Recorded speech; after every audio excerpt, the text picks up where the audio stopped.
Katerina Jakob watched the German soldiers flee. Streaming from the east, that's what she was seeing. Allied bombers flew above them. She thought they all might die, and then soon there was the silence of all the SS men. When the sun rose the next morning, it was the 1st of May, and they all sang the Internationale. They all sang the Internationale.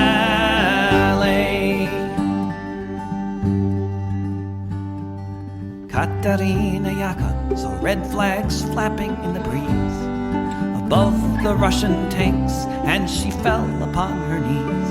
And so many different voices in so many different tongues sang the most beautiful song that could ever have been sung. In German, Lithuanian, in Polish and in Dutch, a myriad of melodies has never had been such. In Russian and in Yiddish, Italian and French, emerging from the forests beneath the trench. When the sun rose the next morning, it was the 1st of May, and they all sang the Internationale. When the sun rose the next morning, it was the 1st of May, and they all sang the Internationale. They all sang the Internationale. Völker hört die Signale auf zum letzten Gefecht. Die Internationale erkämpft das Menschenrecht. Völker hört die Signale auf zum letzten Gefecht. Die Internationale erkämpft das Menschenrecht.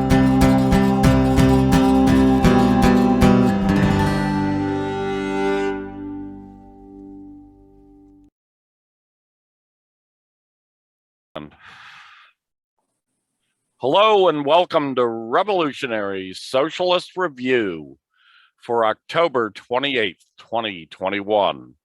This is Chris Driscoll, and along with me is Rainer Shea. Hello, Rainer. How are you? Hello. I'm eager to discuss what we have tonight.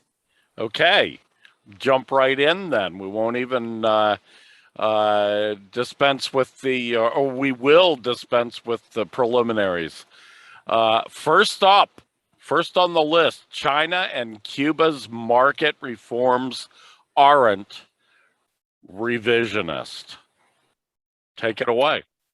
This was actually it was an assignment that I did this last week for college.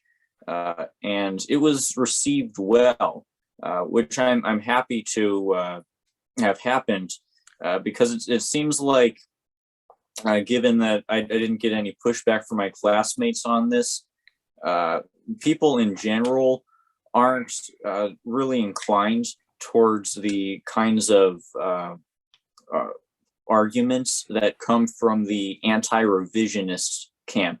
If you're well connected to the online communist community, you must know all about this camp that keeps loudly proclaiming that China, Cuba, the other socialist countries aren't really socialist because they incorporate private business to some extent.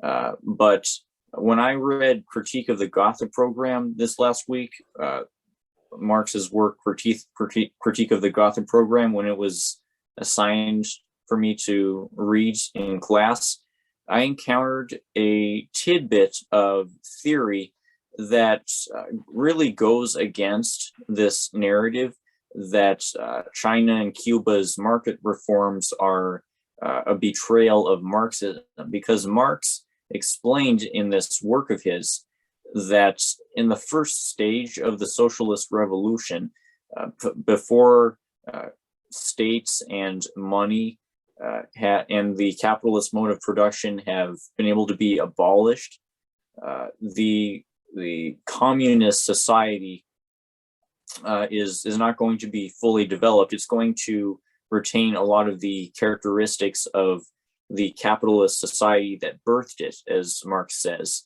And does this mean that there's no hope for developing towards that vaunted ideal of a classless, stateless, moneyless society? No, no. It only means that we are still within these conditions that necessitate a given communist country to utilize the market forces that capitalism has created. I think that the fact that there's this impulse to attack China and Cuba's market reforms as revisionist speaks to how much a lot of people underestimate the incredible extent to which capital has gotten its tentacles into human civilization. I mean, I feel like Marx hammered in this point when he characterized capitalism as something that is perpetually destabilizing everything that comes in its path. Capitalism has been such a revolutionary force in its own right that it's been able to rig the global economy. It's been able to define the rules of the global economy according to the bourgeois mode of production. And this has forced the hand of all of the existing socialist countries to incorporate private businesses to differing extents. These are wildly differing extents, because North Korea seems to have relatively little private business, whereas China has incorporated it the most. But it should be noted that even China can't really be characterized as a market economy. Yeah, absolutely. Just here's a figure for you. Among Chinese workers, about 20% of Chinese workers work for private businesses, private enterprise. 80% work for the government. And among those private businesses are cooperatives, worker-owned cooperatives, which is China has the largest worker-owned cooperative sector in the world, of any country in the world. And those cooperative, the cooperative section of business is considered private business, a private enterprise in China. So among those 20% are, I don't know the exact figure, but a large portion, not the majority, but a large portion of that 20% are cooperative workers, workers who work for a cooperative enterprise, which is owned by the workers and controlled by the workers. So the actual amount of private enterprise, as we would consider it in the United States, is even less than 20%. So the idea that China, which the government on behalf of the people controls to some extent everything that goes on in every business in China. This is a socialist country. It's not a capitalist country. And to say that it is just belays reality. That's why, you know, in reality, there aren't very many socialists who buy into this idea that having some private enterprise makes a country capitalist. That's not the definition that Marx laid down. That's certainly not the definition that Lenin used during the NEP period in the Soviet Union, which lasted from 1917 to 1921, really, 1921 through 1929. And it's not even the definition that Stalin used, because Stalin explains in a document that he wrote in 1934 that there's still private enterprise in the Soviet Union. Even after the collectivization, the massive collectivizations that Stalin carried out, there was still private enterprise in the Soviet Union. And he explained that that is a part of socialism. It's not until you reach communism, which no country has ever reached.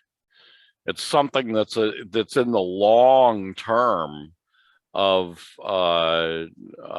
socialist development, to reach a communist stage of development. And no country thus far, out of all the socialist countries that have been out there, and there have been, I don't know, something like 20 to 30 socialist countries in the world, including the Soviet Union, many of the countries in Eastern Europe, and even for a while, some countries in Africa. None of those countries ever have reached the communist stage. They've all been in the socialist stage, and they have all had a minority portion of their economy include private enterprise and cooperative enterprise. So the whole thing is nonsense. China and Cuba are socialist, period. They're socialist workers' states run by the working class. So that's it. Next on the list, Blinken and Biden risk war with China over recent comments on Taiwan. And you should know, first of all, Taiwan is a red line for China. Taiwan is a province of China. Few people dispute that. Even the United States government does not officially dispute that, because there was the agreement in 1972 where the United States agreed that Taiwan is a province of China. The governments in Taiwan have always agreed that Taiwan is a province of China. So it's not an issue at all. And yet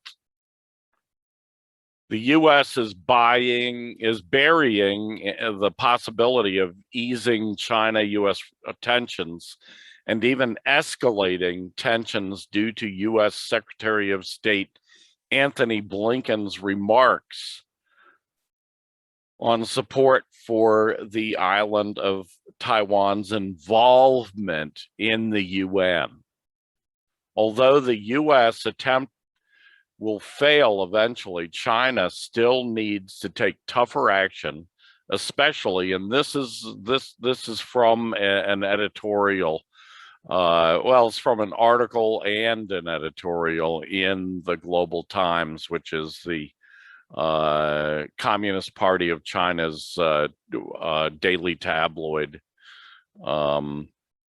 Anyway, although the US attempt will fail eventually, China still needs to take tougher action, especially military ones, to further warn the US about how dangerous it could be if it continues to challenge China's bottom line on Taiwan, on the Taiwan question, experts said.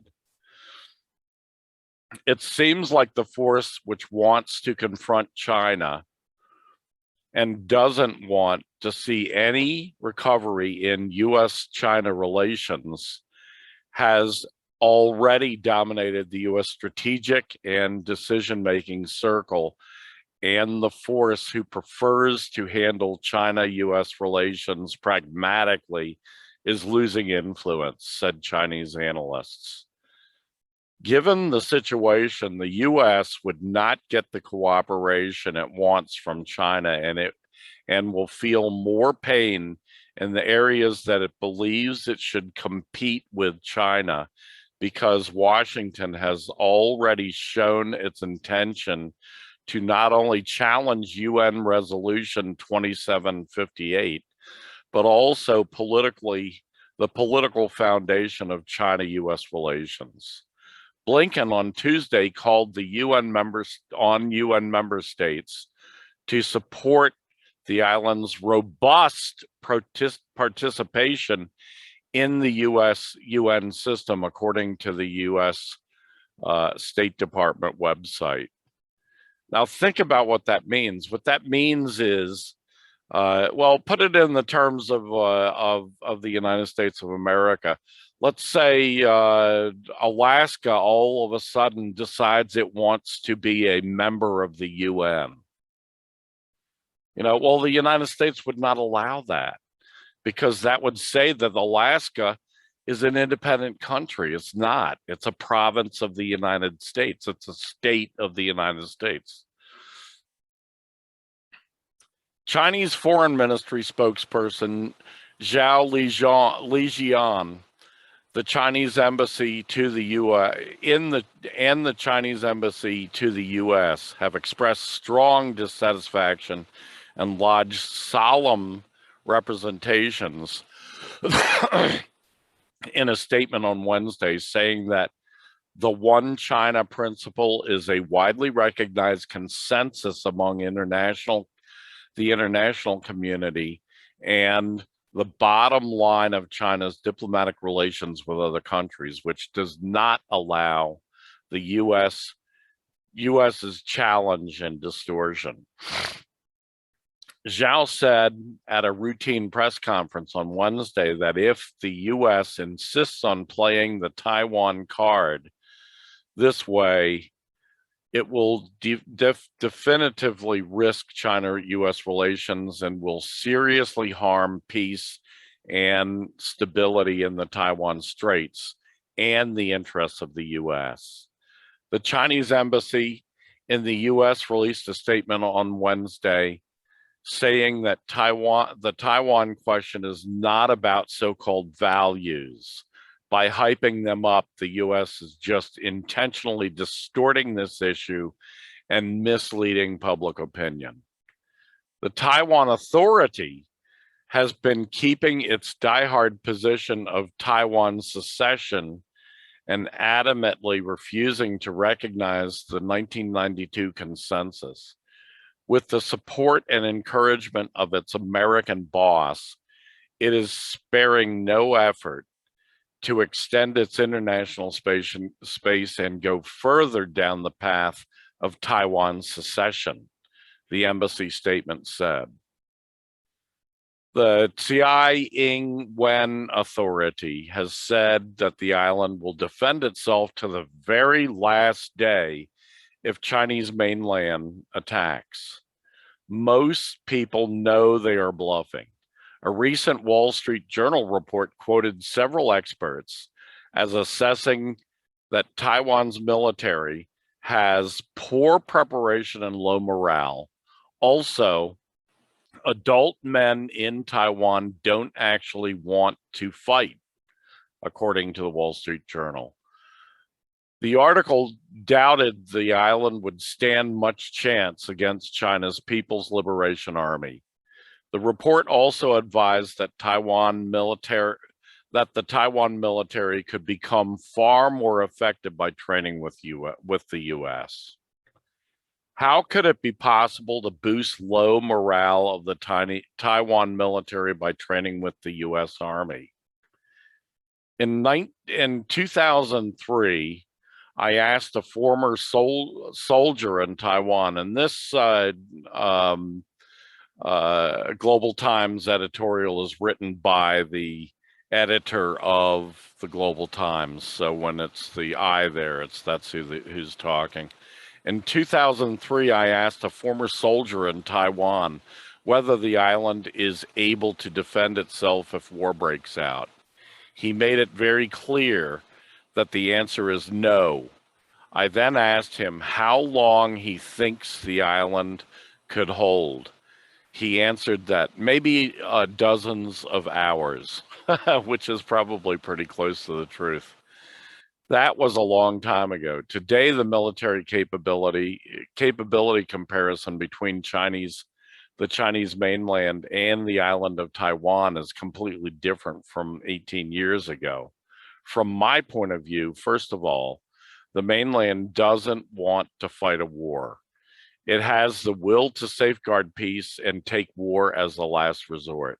Second, the Democratic Progressive Party, that is the DPP of Taiwan, authorities dare not fight. They are making bluffs, but they know very well that the island's military forces are weak. They cannot stand even a single blow. If there is a war, Taiwan will surely be surely defeated and collapse. Third, the U.S. side cannot fight there.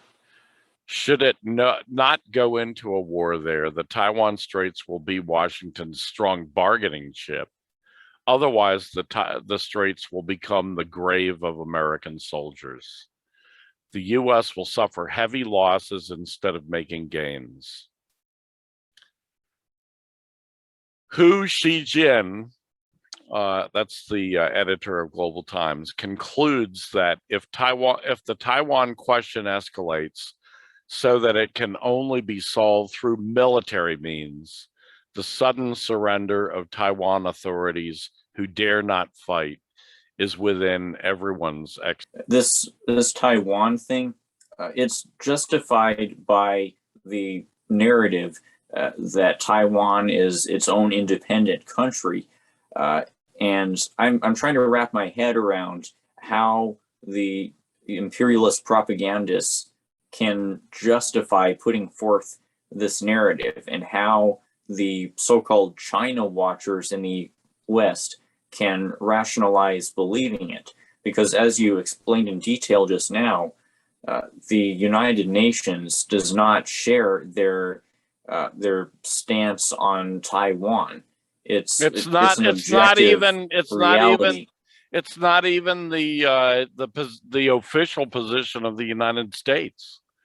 The official position of the United States is that Taiwan is a province of China. And yet the Biden regime continues with this nonsense. Yeah, that's something else. I feel like this nonsense is justified narratively by the.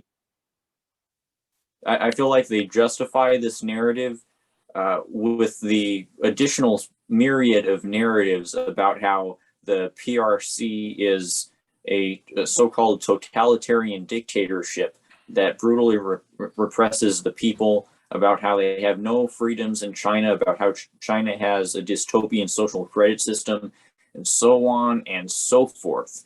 When you get people to believe these many paranoid narratives about China, about how the Chinese citizens are basically slaves to their government, you might be inclined to ignore the objective facts about jurisdiction and sovereignty, and simply run with this idea that Taiwan deserves to totally break away from China's jurisdiction, because in this narrative, the mainland is so incredibly evil that there's a moral mandate for Taiwan to act totally independently. The same as with Hong Kong. Yeah. You know, the social credit system, it's such a crock of shit. The social credit system in China is no different in purpose and in methods than Experian in the United States, credit bureaus. It's exactly the same thing, except that it's government run, you know, because most everything in the Chinese economy is government run. But other than that, it's essentially the same fucking thing. And here in the United States, when you have Experian and the other two major credit union credit bureaus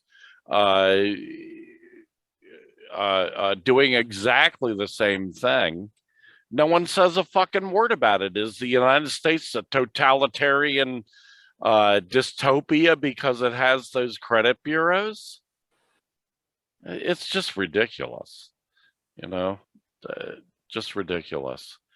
Next on the list, NATO's cognitive warfare and the preemptive counter-revolution by Rainer Shea.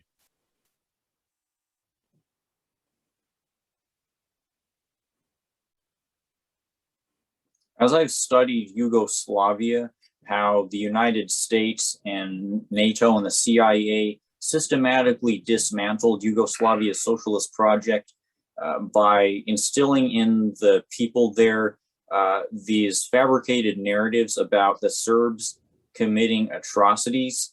I've encountered some, I've had thoughts of familiarity. I've encountered some parallels when it comes to the domestic anti-communist warfare that our government wages, because this is how they're trying to turn the masses against communism in this age of intensifying class struggle within US borders.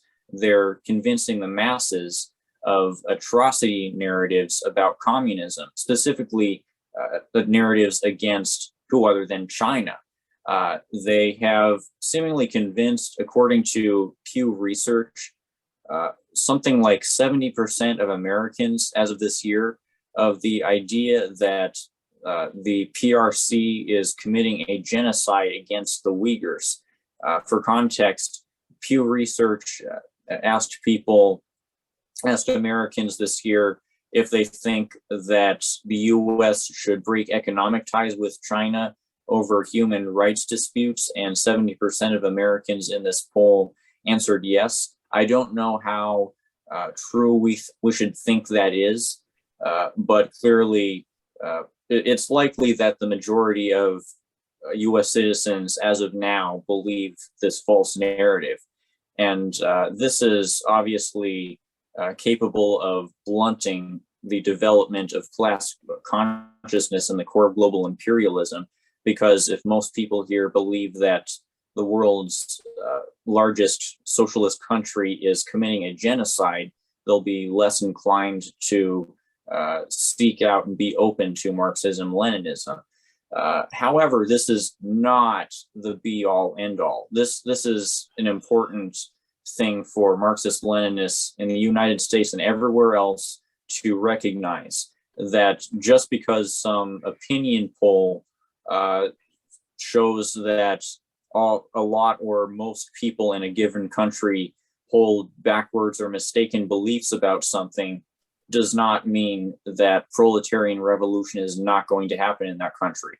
I mean, how surprised should we be that most people aren't as well informed as they could be on any given issue? It's not surprising. So it's our job, whatever the circumstances, to continue building the proletarian revolutionary movement.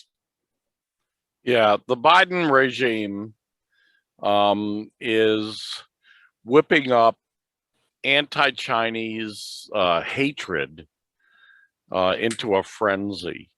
We can't really judge based on where people are at this point, because right now the American propaganda machine is running full tilt, and it's obviously wrong. So in the long run, given a few years, people will learn once again that the United States, the imperialists, the people who run the United States, the capitalist ruling class here, are lying. In the meantime, though, there's a grave danger. Just take a look at the last topic we raised about Blinken and Biden risking war with China over their attitude towards China, which runs counter to the official US position. They are deliberately urging the Taiwanese rulers, the party that runs Taiwan, to take these secessionist actions, which they know China will respond to militarily if it has to. Don't be surprised if one day soon you wake up to find that China has overnight taken over direct control of Taiwan and moved troops into Taiwan, as is its right to do, since Taiwan is a province of China. China, since 1949, since the beginning of the PRC, has held off on that in the interests of peace. They've decided that in the interests of peace, they will put up with this separate government that is opposed to the central government taking place in their province of Taiwan. But Taiwan is a red line, and China will not allow the United States to keep tweaking the Taiwanese local government, provincial government, into doing these secessionist activities. So that's the real danger, is that the Biden regime is whipping up this frenzy against China, this crazy frenzy which risks nuclear holocaust. That's what Biden and his regime are doing. I don't even know if Biden is cognizant of all this, because who knows if Biden's really in charge there anymore. He's a senile, doddering old fool who should not be president. Anyway, next on the list, Russia's CPRF comes in second place in the recent elections, an indication of the anti-Putin trend, of an anti-Putin trend. I said, winning 57 seats in the parliament and gaining 19% of the vote, the Communist Party of Russia, of the Russian Federation, improved its standing at the expense of Putin's People's Front. This places the Communist Party in second place among all parties. I think there's like at least 10 major parties in the Russian Federation. The CP and several other parties accused Putin of rigging the election and stealing votes. So there's some displeasure with Putin's handling of the Russian Federation these days. And the CP is the major beneficiary of that displeasure. So, what do you think?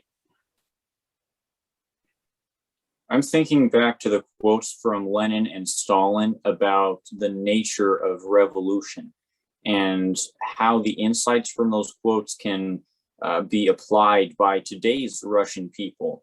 Lenin concluded that in order for the masses of a given country to be ready to carry out an actual revolution, they're first going to need to have the sufficient amount of political experience. They're going to have to experience the failures, the setbacks that are inevitably going to come when you try to gain power as a communist within a capitalist state. They're going to have to experience how a capitalist state systematically rigs the game so that the communists, or really anybody who the dominant capitalist faction doesn't sufficiently like, anybody that the capitalists don't like are going to get rigged out of power.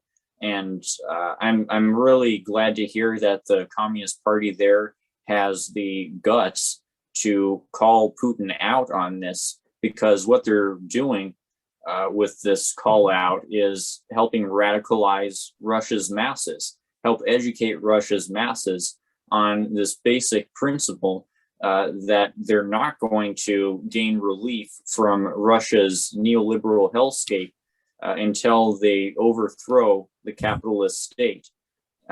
Which brings me to a quote I remember from Stalin about how strikes, boycotts, parliamentarism, they're just preparations for the moment when the proletariat seizes power and gets to construct a new workers' democracy.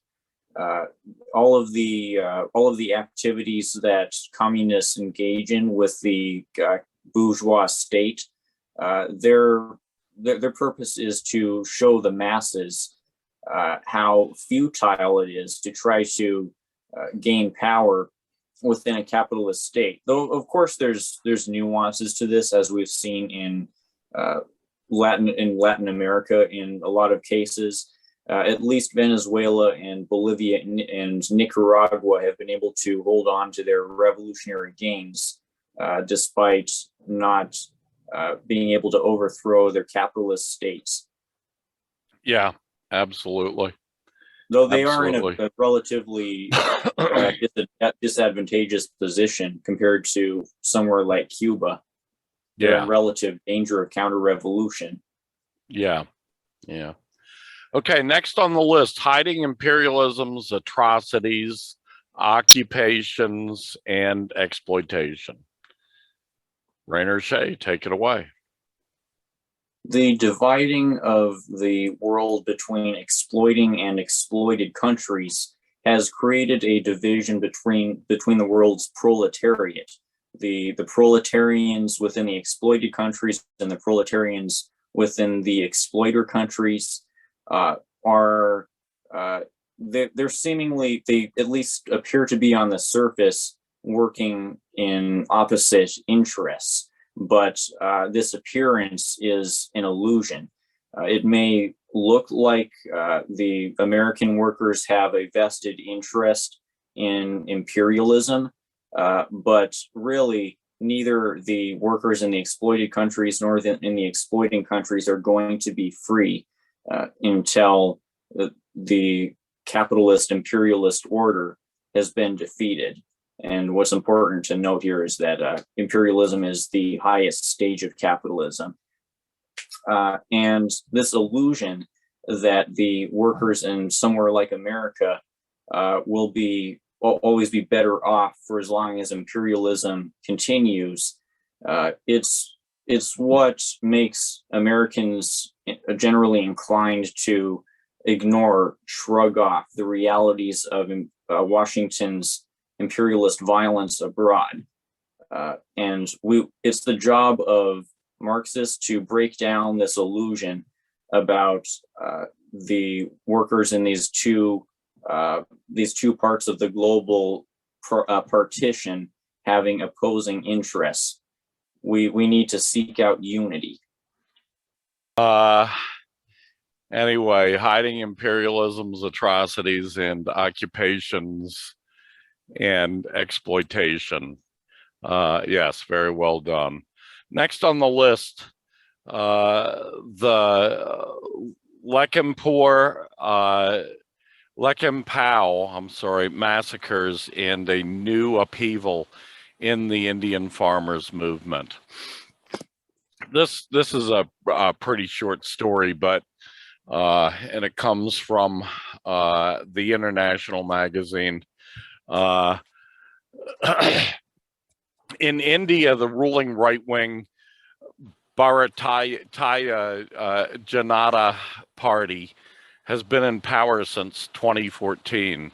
Last week in Lakhimpur, a district of Uttar Pradesh, the son of A.J. Mishra Teni, a cabinet minister in the Uttar Pradesh government and a member of the Janata Party, the ruling Janata Party, ran his car into a crowd of protesting farmers. They were part of the year-and-a-half-long farmers' protest movement in India. It's a movement that has been all over the country. On one day, they brought out 250 million farmers protesting last year. And they're protesting the corporate takeover of farming, of farmlands, the capitalist agrobiz moving in to take over farming. An angry response included a protest rally by the Communist Party of India, along with several other political parties, including the Congress Party. Yet the government invoked a media blackout of the event and refused to arrest the criminal being the son of this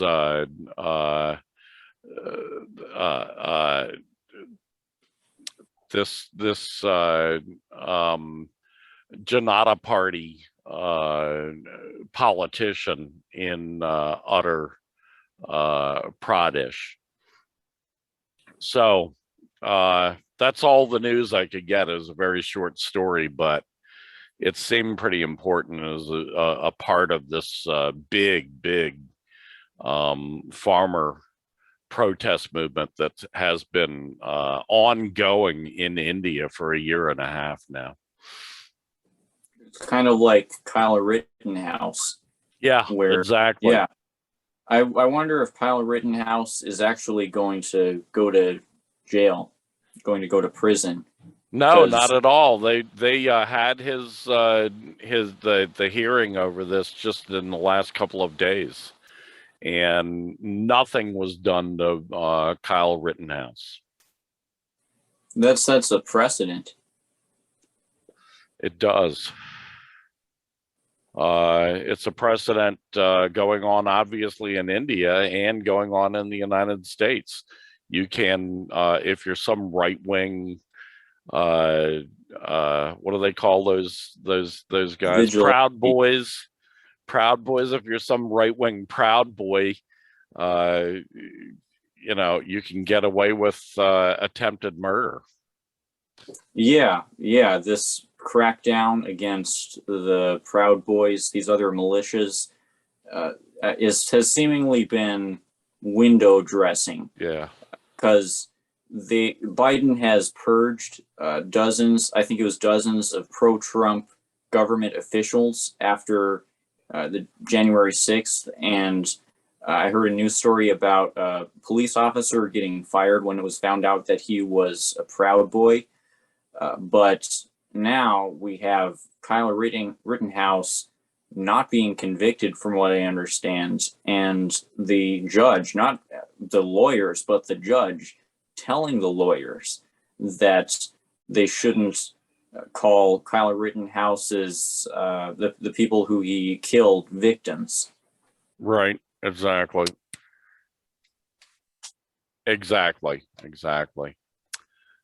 Okay, where are we at here? Let's get up to our agenda again. Settler colonialism is an inevitable incubator for fascism.